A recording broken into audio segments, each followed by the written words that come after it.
Puji Tuhan, haleluya, shalom, selamat pagi Bapak Ibu Saudara terkasih dimanapun sudah berada, yang masih setia bersama dengan kami dalam doa pagi online JKI Pondok Daun Solo. Mari sama-sama pagi hari ini saya ajak untuk kita menyiapkan hati kita membuka hati kita, membuka hari kita bersama dengan Tuhan. Sama-sama kita masuk dalam hadirat Tuhan, kita memuji nama Tuhan. Sekali lagi, mari sama-sama tundukkan kepala kita dan kita mau berdoa sebelum kita menyembah Tuhan. Terima kasih Bapa yang baik buat pagi hari ini. Kami bersyukur karena berkat Tuhan nyata atas setiap kami. Sebentar kami akan membangun tata pujian bagi Tuhan. Bila Kau memberkati kami mau beri yang terbaik karena Tuhan sudah memberi yang terbaik bagi setiap kami. Ini kerinduan kami Tuhan, ini sembah kami. Kami siap untuk memuji dan menyembah Tuhan. Amin. Mari Bapak Saudara, kita memuji nama Tuhan. Kita menyembah Tuhan karena dalam hadirat Tuhan, kuasa Tuhan nyata atas setiap kita. Tak terbatas kuasa-Mu Tuhan, semua dapat Kau lakukan. Apa yang kelihatan mustahil bagiku, itu sangat mungkin bagimu. Nyatakan. Tak terbatas kuasa-Mu Tuhan, semua dapat Kau lakukan. Apa yang kelihatan mustahil bagiku, itu sangat mungkin bagimu. Di saat ku tak berdaya, kuasa-Mu yang sempurna. Ketika ku percaya mukjizat itu nyata, bukan karena kekuatan, namun Roh-Mu ya Tuhan. Ketika ku percaya mukjizat itu nyata. Dengan kesungguhan hati sama-sama nyatakan. Tak terbatas kuasa-Mu Tuhan, semua dapat Kau lakukan. Apa yang kelihatan mustahil bagiku, itu sangat mungkin bagimu. Di saat ku tak berdaya, kuasa-Mu yang sempurna. Ketika ku percaya mukjizat itu nyata, bukan karena kekuatan, namun Roh-Mu ya Tuhan. Ketika ku berdoa, mukjizat itu nyata. Di saat ku tak berdaya, kuasa-Mu yang sempurna. Ketika ku percaya mukjizat itu nyata, bukan karena kekuatan, namun Roh-Mu ya Tuhan.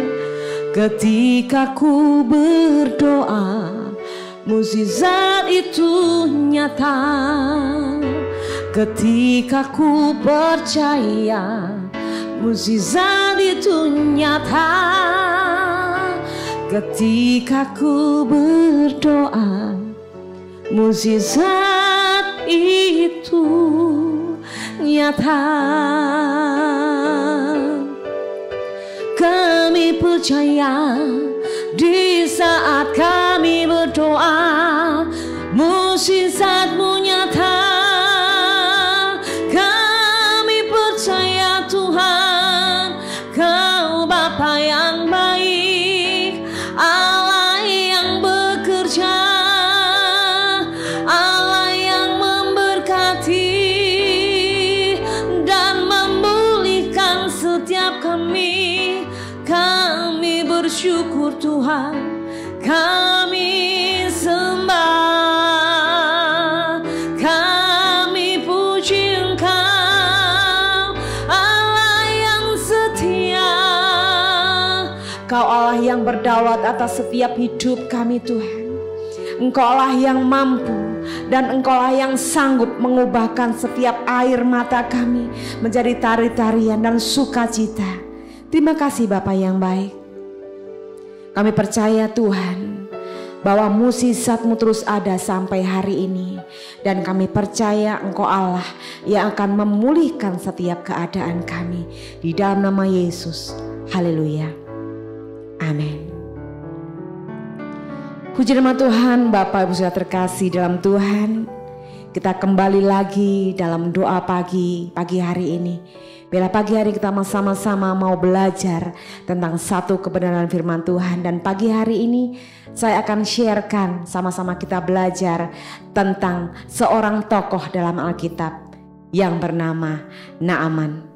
Kita akan melihat bagaimana Tuhan memulihkan Naaman. Bagaimana proses dari seorang Naaman yang dia mengalami sakit kusta menjadi orang yang dipulihkan oleh Tuhan.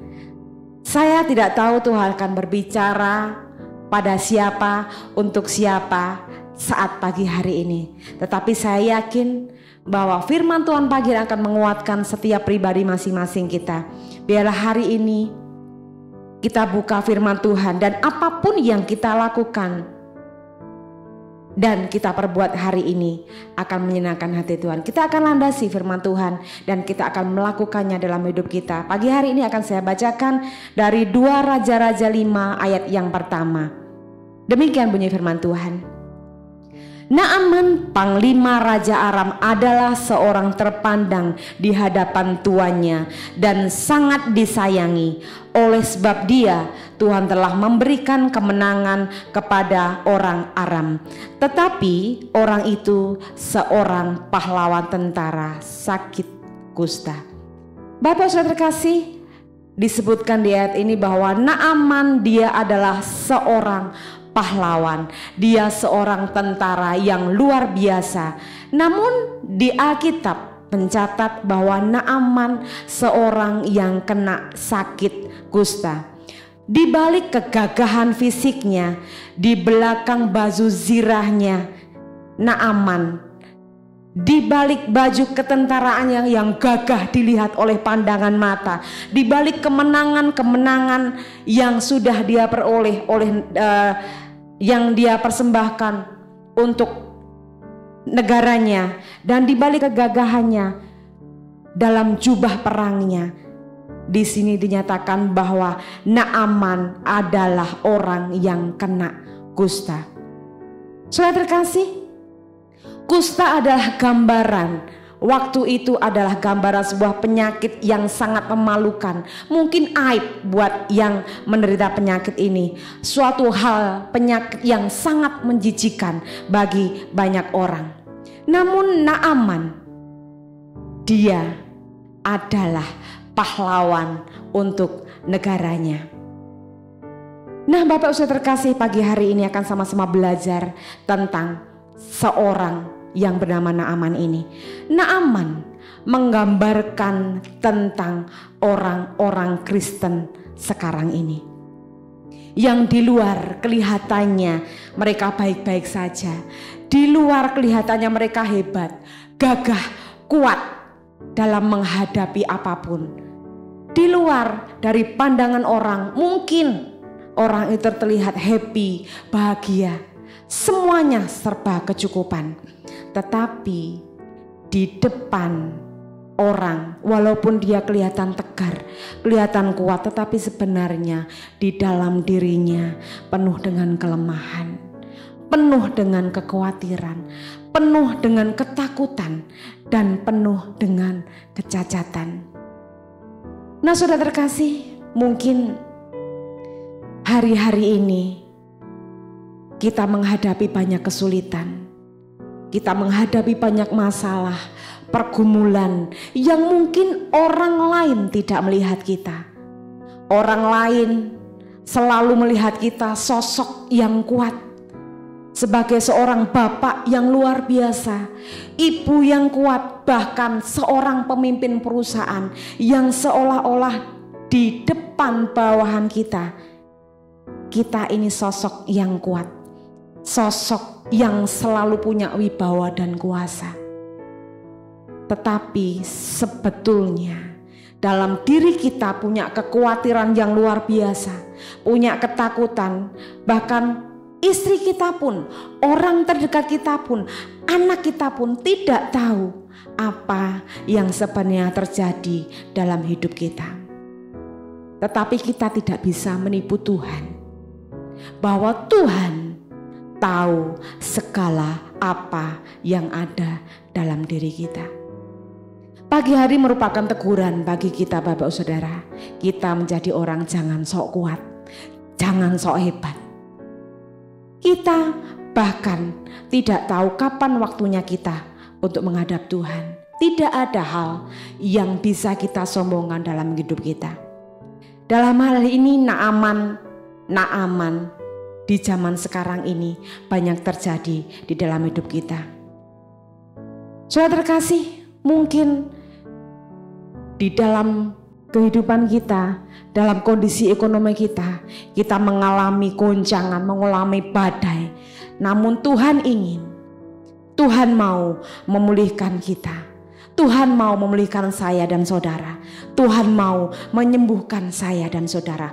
Apapun kesulitan yang kita hadapi, ingat bahwa Tuhan mau kita terus berproses bersama dengan Tuhan.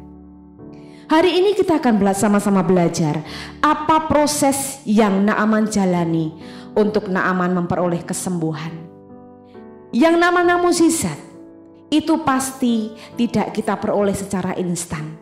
Yang namanya mukjizat itu pasti kita butuh proses dan langkah yang harus kita lakukan.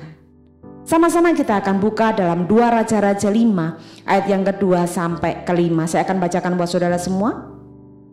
Orang Aram pernah keluar bergerombolan dan membawa tertawan seorang anak perempuan dari negeri Israel. Ia menjadi pelayan pada istri Naaman.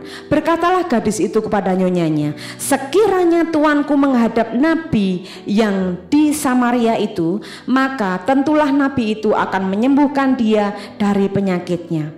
Lalu pergilah Naaman memberitahukan kepada tuannya, katanya, beginilah dikatakan oleh gadis yang dari negeri Israel itu. Maka jawab Raja Aram, baik, pergilah dan aku akan mengirimkan surat kepada Raja Israel. Lalu pergilah Naaman dan membawa sebagai persembahan 10 talenta perak dan 6.000 shikal emas dan 10 potong pakaian. Bapak Saudara terkasih, kita harus tahu bahwa gadis Israel itu adalah seorang tawanan yang dijadikan pembantu. Naaman mau mendengarkan dan mau menerima masukan dari orang yang lebih rendah derajatnya. Jarang sekali loh seorang bos, seorang jenderal, seorang pimpinan yang lebih tua, yang lebih senior mau mendengarkan nasihat dari bawahnya yang masih muda, mungkin yang lebih muda. Bahkan seorang muda itu memberikan masukan. Seperti Naaman tadi diberikan masukan oleh seorang budak yang mungkin tidak ada harganya, bukan siapa-siapa. Nah, kalau di zaman sekarang pasti orang sering bilang, kalau ada bawahan kita atau orang yang lebih muda dari kita memberikan masukan, memberikan nasihat kepada kita, kita selalu ngomong mungkin, kowe iki sopo? Kamu itu siapa? kowe jek bocah wingi sore, belum mudeng apa-apa. Tetapi jarang sekali ada orang yang mau menerima masukan dari orang muda. Termasuk mungkin dari istri atau suami kita. Bapak Saudara, derita seorang Naaman ini selama puluhan tahun dia menderita penyakit kusta. Dapat dengan sekejap lenyap hanya karena Naaman mau mendengarkan nasihat dari seorang yang derajatnya, kastanya lebih rendah dari Naaman. Saya akan bagikan satu proses dari Naaman, satu poin yang bisa menjadikan Naaman sembuh dari penyakitnya. Yang pertama, jadilah orang yang mau mendengar suara orang lain. Jadilah orang yang mau dengar-dengaran. Tentunya dengar-dengaran dalam hal ini adalah mendengar suara Tuhan. Tuhan bisa memakai siapapun untuk memberikan nasihat kepada kita. Tuhan bisa berbicara kepada siapapun, baik itu melalui firman Tuhan, lewat hamba Tuhan pendeta, lewat doa pagi seperti yang sekarang ini kita lakukan. Tetapi Tuhan juga sering berbicara kepada banyak orang dengan cara-cara yang lain. Seringkali Tuhan itu sudah membuka jalan sebelumnya bagi kita. Seringkali sebetulnya Tuhan sudah memberikan jalan keluar bagi setiap masalah kita. Tuhan sudah menyediakan mukjizat bagi kita. Tuhan sudah menyediakan kemenangan atas masalah-masalah kita, atas pergumulan kita. Tetapi cara Tuhan menunjukkan jalannya, menunjukkan pertolongannya itu berbeda-beda. Kadang lewat firman Tuhan, tapi kadang Tuhan juga memakai orang lain dengan memberikan nasihat pada kita. Entah itu orang tua kita, suami atau istri kita, anak kita, sopir kita pun, membantu kita pun bisa dipakai Tuhan untuk menegur kita, untuk memulihkan keadaan kita, menasihati kita. Pagi hari ini Tuhan suruh menyampaikan satu isi hati Tuhan pagi hari untuk kita semuanya. Dengarkanlah nasihat. Entah itu nasihat dari siapapun. Bila nasihat itu kita uji, nasihat itu bisa kita uji apakah benar-benar itu dari Tuhan. Dengan cara apa? Masuk akal enggak nasihat itu untuk kita lakukan? Masuk pikiran enggak? Jika kita berbicara dengan orang terdekat kita, kita sharing masalah ini, dan ini. Dan kita mendapat masukan ataupun mendapat nasihat. Nah, itu benar atau tidak berasal dari Tuhan? Bisa kita uji. Dengan apa? Dengan hati kita, dengan pikiran, dengan akal yang Tuhan sudah berikan pada kita. Bapak Saudara terkasih, jangan terlalu sombong untuk kita tidak mendengarkan nasihat orang lain. Poin yang kedua, untuk melakukan perintah Tuhan itu tidaklah susah. Untuk melakukan kehendak Tuhan itu tidak gampang juga. Tetapi Tuhan tidak pernah menyuruh kita untuk melakukan apa yang tidak kita bisa. Seperti pelajaran dari Naaman ini. Naaman disuruh mandi. Kowe aduso, kowe mandio. Ternyata apa yang Tuhan perintahkan dalam hidup Naaman itu tidak susah dan bisa kita lakukan. Nah, mukjizat itu nyata di saat kita taat melakukan bagian kita. Sekali lagi, mukjizat itu nyata di saat kita melakukan bagian kita. Di saat kita melakukan bagian kita, di saat kita taat, itu tidak susah. Karena perintah Tuhan bisa kita lakukan. Dalam 1 Yohanes 5 ayat 3, saya akan bacakan. Sebab inilah kasih kepada Allah, yaitu bahwa kita menuruti perintah-Nya itu tidak berat. perintah Tuhan itu tidak berat. Perintah Tuhan itu kalau kita taat melakukan, maka jawaban doa itu akan menjadi bagian kita. Bapak Saudara terkasih, mukjizat bagi Tuhan itu nyata. Pemulihan adalah bagiannya Tuhan. Tuhan nyuruh kita untuk melakukan apa yang kita bisa. Tuhan tidak meminta kita untuk melakukan apa yang tidak kita bisa. Taat kepada Tuhan sebetulnya bisa kita lakukan, dengan catatan kita mau dan sadar untuk melakukannya. Bagianmu taat, bagian kita adalah taat, dan sisanya biarlah kuasanya yang bekerja. Naaman taat melakukan bagian, dan sisa bagiannya Tuhan adalah menyembuhkan lewat Nabi Elisa. Jemaat Tuhan, Bapak Saudara terkasih, jadilah orang yang taat tanpa banyak tanya, maka kuasa Tuhan akan nyata tanpa banyak tunda.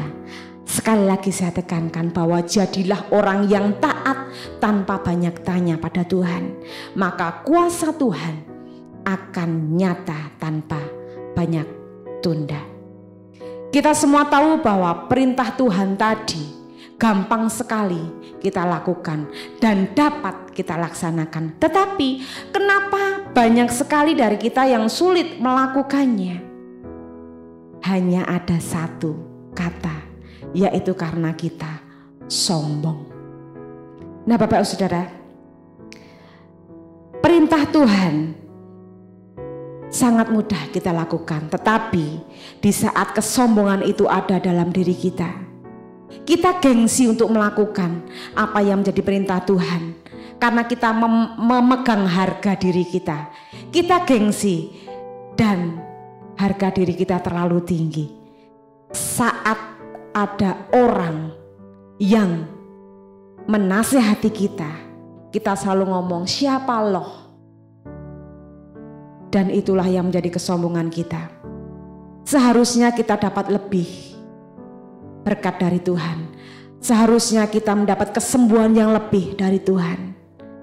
Dan karena kita sombong, kita tidak mau menerima nasihat dari orang lain. Nah, itulah masalah gengsi dan harga diri yang tidak dapat menyembuhkan kita. Kebanyakan orang kasihnya sekarang ini mulai dingin, Bapak Saudara. Kasih yang dingin membuat kita semakin susah melakukan firman Tuhan.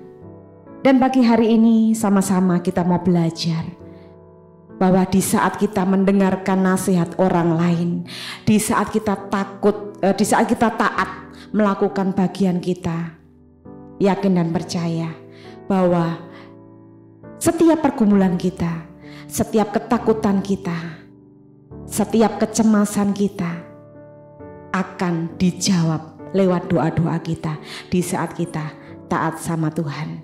Mari Bapak Saudara terkasih, saya ajak untuk kita pagi hari ini melakukan apa yang Tuhan mau. Karena firman Tuhan berkata bahwa apa yang aku perintahkan itu tidaklah sukar dan kita mampu melakukannya bersama Tuhan. Saya percaya bahwa pagi hari ini kesembuhan terjadi, pemulihan terjadi atas diri kita di saat kita merendahkan hati kita. Kita buang segala kesombongan kita dan kita siap maju bersama Tuhan. Kita siap menerima mukjizat seperti yang diterima Naaman. Amin. Tuhan Yesus memberkati. Sama-sama tundukkan kepala dan kita berdoa. Terima kasih Bapa yang baik, buat pagi hari ini kami siap Tuhan untuk melakukan apa yang menjadi kehendak Tuhan.